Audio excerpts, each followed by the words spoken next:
Thanks for making News Channel 5 #1 all day yesterday. Tonight, running for their lives, a powerful earthquake in China kills thousands, including hundreds of children buried in the rubble of their school. And the first plane load of U.S. aid arrives in Myanmar, but will it get to the victims?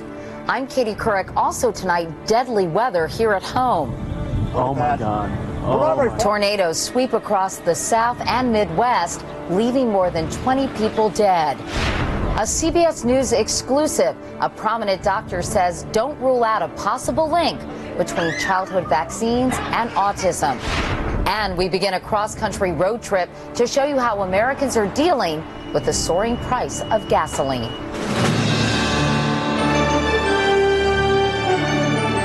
This is the CBS Evening News with Katie Couric.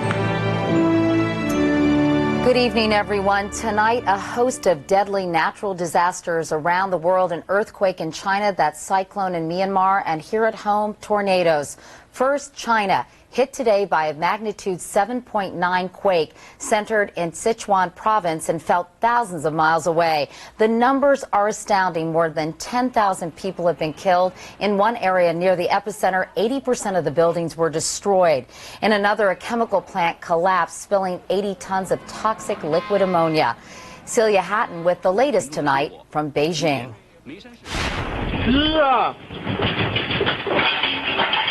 China was shaken to its core Monday. These images recorded by a college student capture the earthquake as it hit. The impact and the more than 300 aftershocks that followed were the worst the country's felt in more than 30 years. Dozens of bodies were pulled from the wreckage of a 3-story high school. The building collapsed in the tremors, crushing 900 teenagers. Construction cranes were set up on the site, but desperate onlookers used their hands to move the rubble as those still trapped cried out for help. Most people were simply stunned by what they'd felt and overcome by the overwhelming tragedy unfolding in front of them. Phone communication is bad, and there's still a lot of friends of mine, Chinese friends, who are uncertain as to whether their family members are okay and friends are okay. So there's definitely a sense of unease still. When word spread the quake was centered in Sichuan, some fought to fly there, despite canceled flights to Sichuan's capital. I just want to go home to my family, says this man. I can't get through on the phone. Chinese leaders vowed to launch an all-out effort to provide relief from the quake, dispatching rescue crews immediately. But cracked roads and the threat of landslides have made it treacherous for relief teams to find out how bad the damage really is. Well, the death toll is expected to rise now that daylight has broken in China on Tuesday, giving rescuers a chance to make contact with people living in some of the region's most remote areas. Katie? Meanwhile, Celia, does the Chinese government have enough rescue workers and relief workers to deal with the situation? Well, they've already dispatched 20,000 aid workers to the region. Some have traveled by foot even to get there as quickly as possible. So at the moment, the Chinese government hasn't made any appeal for people, although the Red Cross has made appeals for donations for the region. We've also heard reports that there's a chemical plant leak in the area. Do you know anything about that? We are getting very sketchy reports about this chemical plant leak through China's state-run media. We've heard that the plant did rupture. It buried hundreds of people. 60,000 people have been evacuated from the area because toxic ammonia is spewing into the air in that region. Celia Hatton reporting from Beijing, China tonight. Thank you very much. Thank you. Here at home, a violent storm system moved into the Northeast today. Strong winds and heavy rain took down trees and caused flooding, especially along the coast. Over the weekend, the same storm system battered parts of the plains and the Southeast, kicking off tornadoes that killed at least 24 people. And some towns may never recover. Kelly Cobiella reports tonight from Pitcher, Oklahoma. In the broken neighborhoods of this old mining town, a bit of life returned today. Poor little dolly. People like Sally Lane came back for the first time since Saturday's tornado to find decades of memories in a pile on their lawn. Sally was here, huddled in the bathtub when it hit. I thought, oh no, here it comes. About that time, my bathroom window blowed out and glass went all over the floor. And I prayed, oh God, please help me. As many as 8 tornadoes rolled through the small towns where Oklahoma, Kansas, and Missouri meet around 5:30 Saturday night, part of a violent storm system that may have spawned as many as 52 tornadoes in all. This wedding party was set for 6 o'clock Saturday night. No one showed. Everybody was running late. And when I called Mom, she said that everything was good, and that was like 3 minutes before the tornado hit. This is her home now. The entire family survived. Even before the tornado, there wasn't much of a future here. The government is slowly buying out the town and moving its people because of these lead-tainted piles of debris, a product of the old mining days. John Sparkman has lived in Pitcher his whole life. It was pretty much inevitable that this town was going away. Yeah, and you want to say goodbye in your own way. At 71, Sally Lane can fit all of her belongings in the seat of an old chair. She never wanted to leave. I am not moving out of this house. So I guess God had different ideas.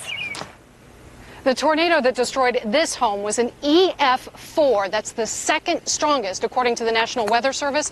And Katie, the trail of destruction from it lasts 74 miles through Oklahoma and Missouri. Kelly Kobayea in Pitcher, Oklahoma, with that amazing backdrop. Kelly, thank you. With 52 storms this weekend, a total of more than 900 tornadoes have been reported since January 1st. That is up 27% from a year ago. Dave Price of The Early Show is with some tornado experts tonight in Norman, Oklahoma. And Dave, has this left the experts scratching their heads? Well, they have, Katie. In fact, that's the nature of what these researchers do. They scratch their heads and then they look for answers. And it's clear that tornadoes are among the most violent storms that we encounter in this country. And here at the NOAA National Severe Storms Lab, it's been a busy year as scientists are trying to figure out why these twisters form and how they behave. Understanding exactly how twisters form has intrigued researchers for decades. Scientists believe tornadoes occur when cool, dense, dry air speeds at a high altitude and moves in, sinking and riding under warm, moist air. This creates a spinning effect that stretches into a tornado. And if they are just right, it can have catastrophic results. It can have catastrophic results. It may not, because there's still some things that have to happen. Making predicting a tornado or the path it will take all the more difficult. Those scientists now have better tools like Doppler radar to help warn people when conditions seem right for a tornado. Forecasting twisters is still a tricky science. Well, we haven't unlocked many of the mysteries of tornadoes, and it'll probably be a long time before we unlock them. 25 years from now, how advanced do you imagine our study of tornadoes is going to be? Well, what we're hopefully going to be able to do in 25 years is we'll be able to predict the intensity of tornadoes. If it's an intense tornado, you have to make sure you're in a really strong, probably specially designed shelter. If it's a very weak tornado, you can survive that without injury in an ordinary built house. Everyone tries to categorize tornadoes on the map and on the calendar, but they can happen anywhere at any time. And one particularly deadly season like this, Katie, doesn't necessarily signify a long-term change in the weather patterns. Back to you. Which I guess is some good news. Dave Price. Dave, thanks so much. Now turning to that crisis in Myanmar, 2 million people there are in desperate need of food, medicine, and shelter. But the military government refuses to let foreign experts in to help. Today, President Bush told CBS Radio News the world ought to be angry about that. Meanwhile, off the coast, U.S. Navy ships are ready to help if they get the green light. And today, a lone U.S. relief flight was allowed to land. Alan Pizzi reports from neighboring Thailand. The 14 tons of water, blankets, and mosquito nets the American C-130 carried are a drop in the ocean of misery for the victims, but the shipment is a significant concession by a regime Washington has labeled an outpost of tyranny. The Myanmar government has been accused of turning a natural disaster into a humanitarian catastrophe by blocking foreign aid workers. But today, Myanmar state TV showed officials welcoming the highest-ranking U.S. military officer to have met with members of the junta. Admiral Timothy Keating said the Myanmar government was ready to consider what the American military is calling Operation Caring Relief. Aid workers say ignoring politics is a necessary part of their work. You take it as you find it. You do what you can do for the sake of humans who, in their hour of need, deserve our support. The misery evident in these exclusive pictures says it all.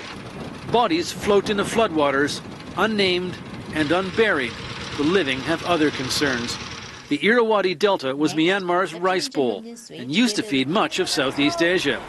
The cyclone struck in the middle of the harvest season that brings in 20% of the annual crop. But even the personal food stocks of local farmers have been damaged by the floodwaters. Clean water and wood for cooking fires are scarce to non-existent. Any village that is even partially intact becomes a refugee camp, a place for those with nothing left to huddle together and wait for their rulers and their would-be saviors to come to terms. Alan Pizzi, CBS News, Bangkok. And there is much more CBS News ahead. Up next, is there a link between childhood vaccines and autism? A leading doctor breaks with her colleagues in an exclusive CBS interview.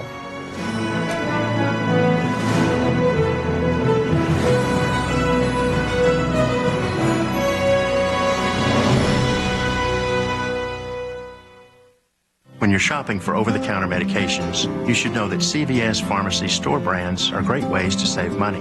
They're just as effective as name brands. The only difference is price. Your cough won't know the difference. CVS Pharmacy, for all the ways you care. You're past menopause and treating osteoporosis. Why not ask your doctor about Evista, the only medicine that treats osteoporosis and reduces your risk of invasive breast cancer? Evista does not treat breast cancer, prevent its return, or reduce the risk of all forms of breast cancer. Your doctor can explain all your risk factors for breast cancer, which include advancing age, family history, and personal history. If your osteoporosis treatment can also reduce your risk of invasive breast cancer, raise your hand. Thought not. Evista increases the risk of blood clots and should not be used by women who have or have had blood clots in the legs, lungs, or eyes. Evista may increase the risk of dying from stroke in women at high risk for heart disease or stroke.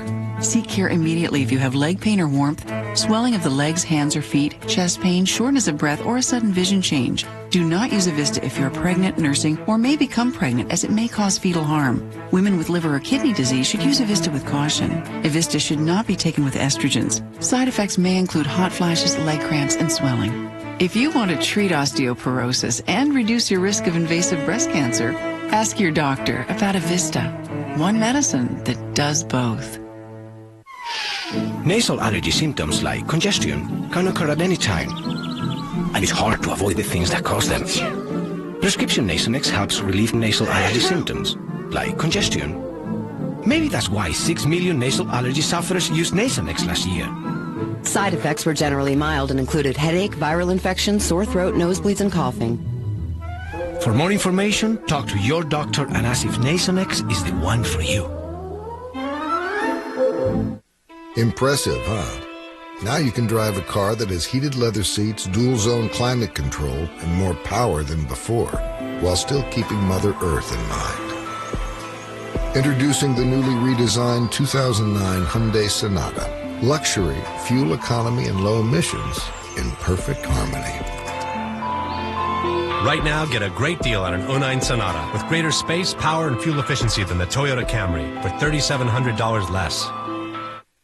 Every 20 minutes in this country, another child is diagnosed with autism. And in Washington today, parents went to court to try to prove that some of those cases are linked to childhood vaccines. Tonight, in a CBS News exclusive, one prominent doctor weighs in. Here's Cheryl Atkinson. Jordan King was a typical baby, vocal and vivacious. Then just before age 2, after a large battery of vaccinations, he withdrew from the world. The real scary thing was when I noticed he wasn't looking at us anymore in the eyes. William Meade was a Pottery Barn baby model who met all the typical milestones. Then at age 2, after a set of vaccinations, he too changed forever. Tests in both children revealed dangerous levels of mercury, which can cause permanent brain damage. Their only known exposure, thimerosal, a mercury preservative once widely used in childhood shots. Now William and Jordan, age 10, are test cases among 5,000 autism claims in a special federal court set up to compensate vaccine injuries. The claims argue that mercury in vaccines, or the vaccines themselves, cause their children's autism.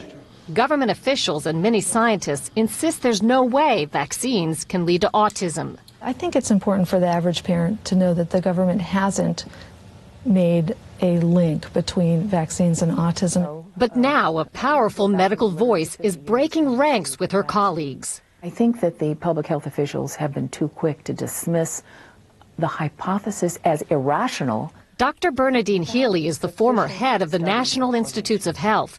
In an exclusive interview, she says a link between vaccines and autism has not been ruled out. But public health officials have been saying they know there's enough evidence and it's not causal. You can't say that. Dr. Healy accuses public health officials of deliberately avoiding research into whether some children may be more susceptible to vaccine side effects, afraid the answer will scare the public. And she's disturbed government researchers haven't bothered to study the cases in vaccine court. CBS News has learned the government has paid more than 1,300 claims of brain injuries caused by vaccines, but a government health official admits they've never even looked to see how many resulted in autism, telling CBS News they do not track cases on this basis. What we're seeing in the bulk of the population is vaccines are safe. Vaccines are safe, but there may be the susceptible group. The fact that there is concern that you don't want to know that susceptible group is a real disappointment to me.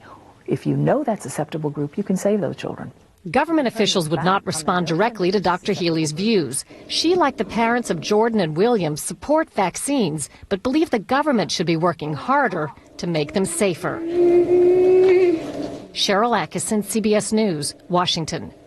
Coming up next, Hillary Clinton hanging tough, but changing her tone.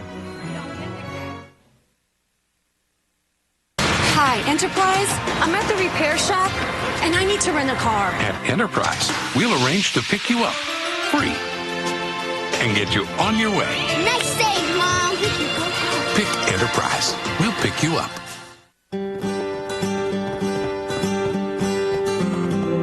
Try a bowl of Trail Mix Crunch cereal and start your day with the great taste of Trail Mix. It's sure to wake up the trailblazer in you. The trail starts here.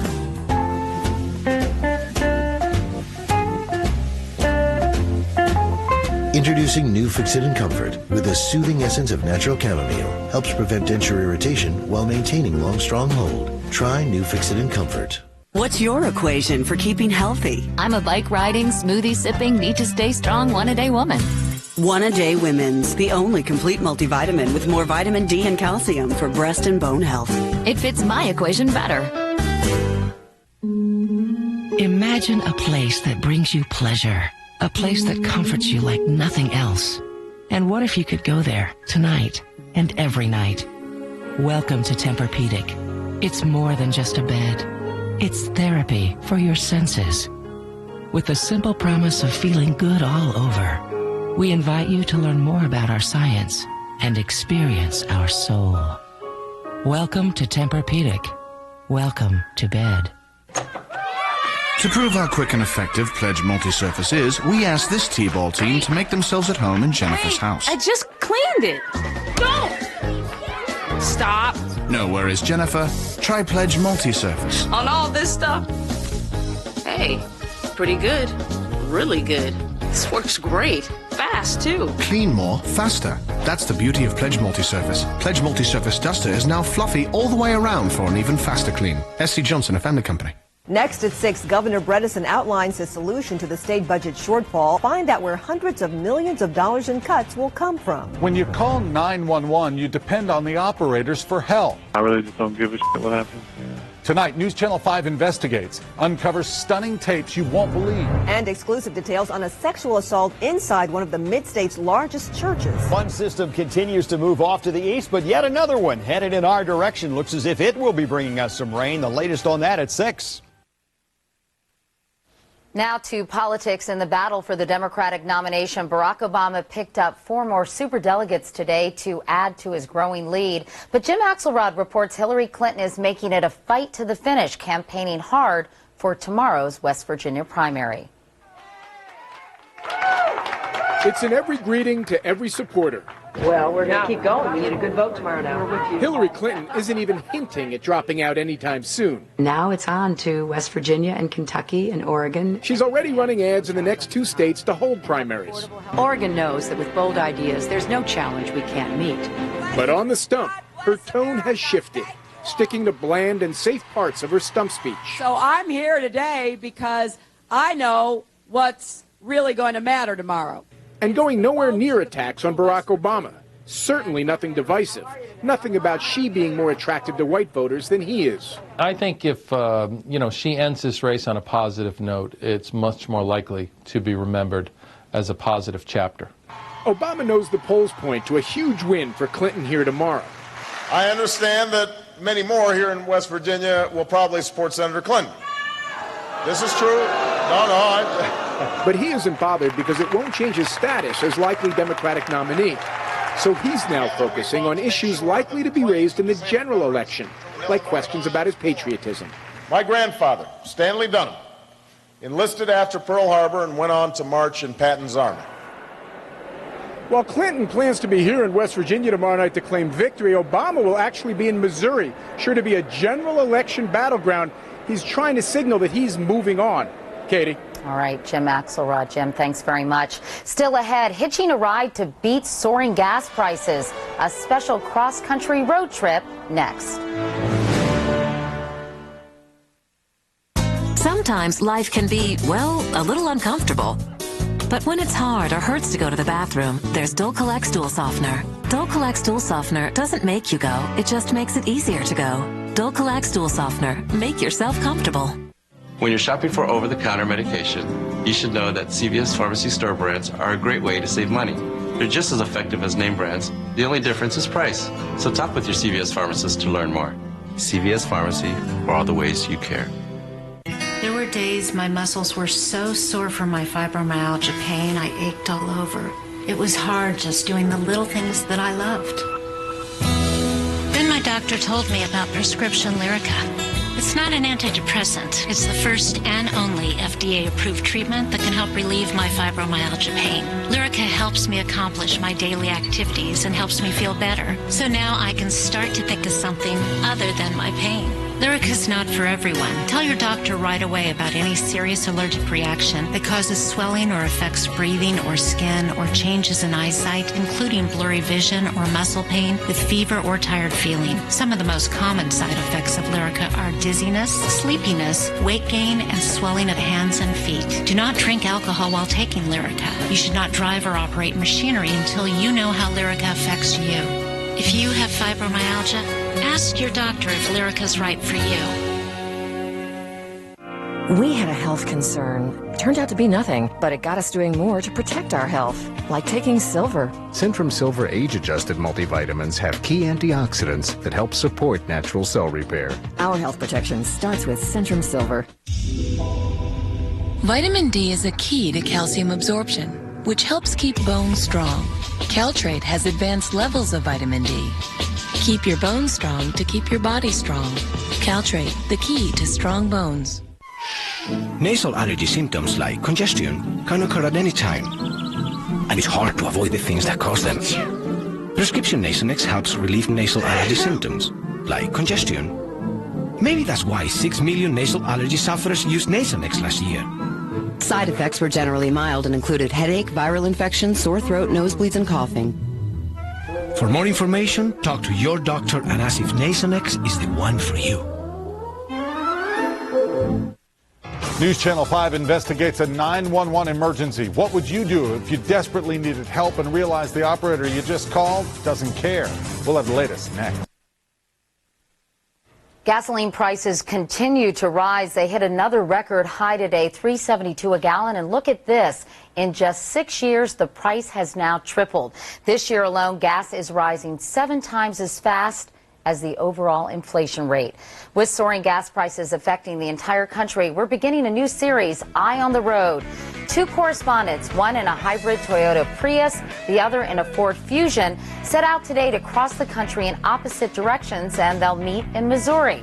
We have 2 reports tonight, beginning with Nancy Cordes in Pittsburgh. And Nancy, gas keeps rising, but it's still very tough to get drivers to change their habits.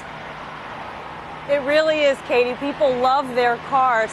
And we talked to so many of them today who are not willing to give those cars up. We left in New York in a blinding rainstorm. Now it's a beautiful night here in Pittsburgh, which recently rated the 5th best city in the country for commuters. But even here, they tell us the soaring gas prices have crossed kind of a threshold recently, from nuisance to nightmare. We are a nation of drivers. Only 5% of the country's commuters take public transportation. Everyone else is stubbornly sticking to their cars. In fact, since 1990, the number of so-called super commuters, folks who drive 90 minutes or more to get to work, has risen by 95%. One of them is Brian McCausland, a father of 4. We met in Pennsylvania farm country. Bye. I joined him on his ride to work, 50 miles away. You know, of course, like the rest of the country, we had no idea that, the price of gas was going to essentially double. Now he's spending $300 a month to go back and forth. How have the gas prices affected your family's finances? Well, I had to go back to work. The cost of commuting is also killing Harris Rosenberg. He's up before dawn every morning for the 2-hour drive to his job, delivering, ironically, gasoline. My wife and I were planning on taking our grandchildren to a Met game and a Yankee game this season. It's just all going to food and gas right now. Both are at a crossroads. They moved out here to save money, but now I could probably get another job that pays about the same closer to home. In this type of economy, starting fresh, that's a little tough, This is Jeff Glore in San Francisco. Our trip started with something they call slugging, an unusual form of commuting where total strangers actually hitch a ride to their 9-to-5 jobs. We picked up Jason Mendry. Even people around here that I've told that I do this think I'm crazy, because it does sound a little bit funny to say I pretty much do organized hitchhiking. Cars carrying 3 people get to use the HOV lane and don't pay a toll. Take care. Up next, 120 miles east, the Sly Park Campground in Pollock Pines, where we found Mike Morrissey, owner of a 38-foot RV for 10 years. She's been all over the place, though, right? Yeah. Since it only gets 7 miles a gallon, this year Morrissey's vacationing only 3 miles away from home. Reservations here, mostly locals, are up 140% this year. People who don't even want to think about how much a longer trip would cost. It's cost so much. It's one of those things where if you keep track of it too much, then you get upset. Here's another way to get your mind off the road. Go in the water. Whitewater rafting on the American River off Route 49. But even though the rafts are fuel-free, the drive here is not. A 15% bus surcharge that owner Don Comies has to soak up. It really cuts into the profit to make it really, really tight. We are now on Lake Tahoe, and here are the official tallies from day one, Katie. We're paying an average of $4.13 a gallon, getting 39.4 miles a gallon in our hybrid. Nancy on the East Coast paying an average of $3.72 a gallon, getting 24.7 miles a gallon. We still have 275 miles to go tonight. And Katie, I got to be honest, the crew just wants to stay here. It is gorgeous with the beach and mountains in the background. I don't blame them. You're the lucky one. Jeff Glore, thank you. And Nancy, we're going to pick up with you tomorrow. Where are you headed? We're headed to Indianapolis, Katie, by way of a small town in Indiana that goes by the nickname Biotown. They're trying to get completely off of the grid using something they like to call pig power. We'll explain tomorrow night. All right, Nancy and Jeff, thank you both so much. And that is the CBS Evening News for tonight. I'm Katie Couric in New York. Thank you for watching. I'll see you tomorrow. Good night.